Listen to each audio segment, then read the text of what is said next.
Hello and welcome to my channel On the Hook Crochet, where we talk about wearable crochet style. And today let's find out what's on the hook. Well, as you know, I'm working with Annie's Kit Clubs, and we are working together on this Holiday Spice Afghan. And every month I publish a video where I talk about what I've worked on in this kit and what it was like, and maybe some tips on working through some of the pattern. So I wanted to do that today. I have 3 or 4 tips that I want to share with you so that you can be more successful with this kit and not be stymied, I think is the word, because there are a couple of things that I want to tell you that I've learned, and these are a couple of things that will help you be more successful with your crochet. And this is a great opportunity to use it. This is the Holiday Spice Afghan, kit number 6.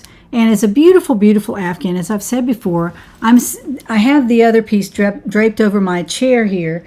And this is the initial piece that you make. It's a large square, and then it's turned on the diagonal, and then you create more corners on it. And then you add some small squares to it like that, and then you add a border around it, and at that point I blocked mine. And in my last video, I will put a link to that up here in the corner. At the end of this video you can watch it.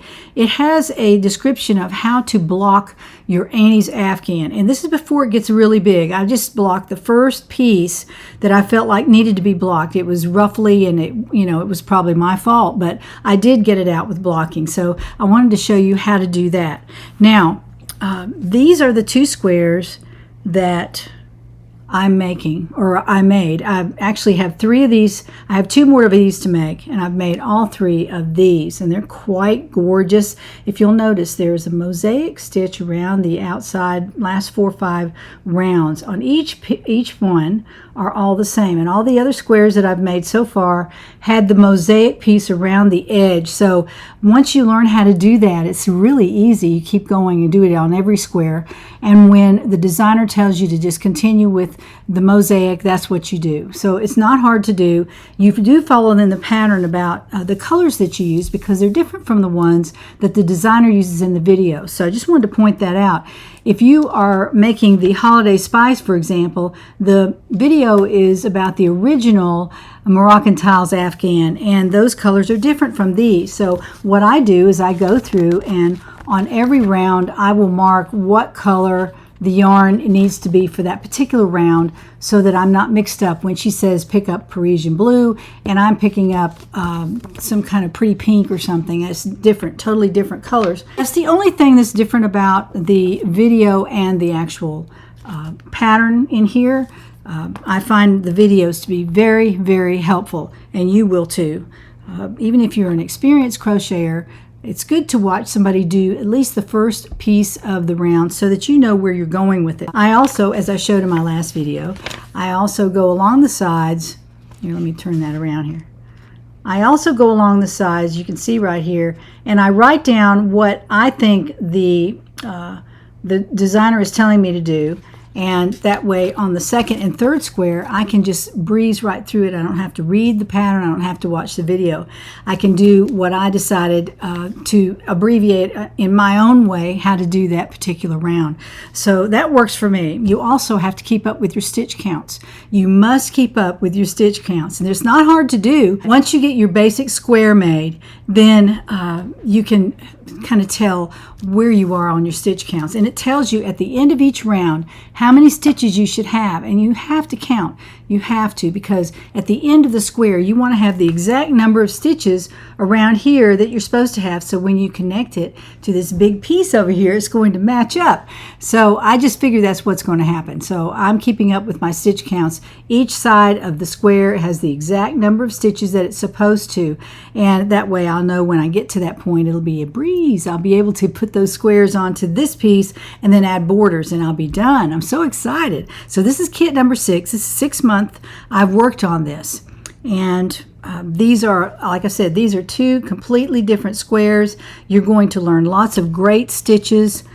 I have learned a lot since I've been working on this Afghan, so thank you to Annie's for that. For example, in this row right here, she will tell you to go into the back bar of each half double crochet around. What she means by that is you will go into the back bar. Now see, this is where you're looking at your stitch.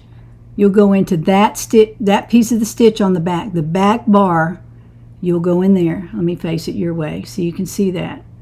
See where my darning needle is? Right there. You'll go into the back bar of that stitch and then all the way around. It usually tells you that you're going to use the back bar all the way around, or the front loop, or the back loop, but there are 3 different pieces of that stitch, so be sure you know the difference between those 3, and you'll be a success. So anyway, I wanted to show you that, and here's the original part of the Afghan. Again, if you haven't seen this before, this is what it looks like before you work on the squares that I'm working on right now. So this is what it looks like. Let me get it there. So this is what it looks like. It's quite beautiful. I'm really pleased with it. I really love it. I love it because it's the perfect colors, and it's also very well done, very well designed, and beautiful. It'll be beautiful in my living room where I plan to use it. So that's a little bit about kit number 6 and some tips on how to make yourself more successful when you go to crochet that kit number 6. So, or any of the kits actually, because you need to know those 3 parts of the stitch. You need to keep up with your stitch counts. And one more thing that you need to do is mark the corner. You need to mark the corner stitch. For example, there might be 3 half double crochets in the corner. So I mark the second one. That is the center of the corner right there. Every time I pass a corner, I mark the corner with a stitch marker like that. See? I put it right in there so that I know that is the actual corner of my square. I'm not looking around trying to figure out which one it is, because when you put 3 in there, sometimes they kind of disappear. After you crochet the 3 in the corner, get your stitch marker right then and put it into the middle of the corner, and that way you'll know exactly where the corner is. And you can actually count back from the corner too if you're looking for a certain number of stitches to be sure you're going into the right stitch to make that 13 or 11 or whatever it is number of stitches that you need to get to the corner. So there again, that was another tip. Always mark the corners. And all of these mosaics, I mark the corners as I get to the corner there. And that way I know exactly where I am and exactly how many stitches I need right here and how many I need right there. It works for me. So it's just a little tip. You can take it or leave it, but I think it would be very helpful to mark the corners. Looking forward to kit number 7. Again, I'll put a link to the last 2 up there so that you can kind of see where I'm going with this. But thank you to Annie's for sponsoring me for this, and I hope you have a wonderful, wonderful week. So join me next time to find out what's on the hook.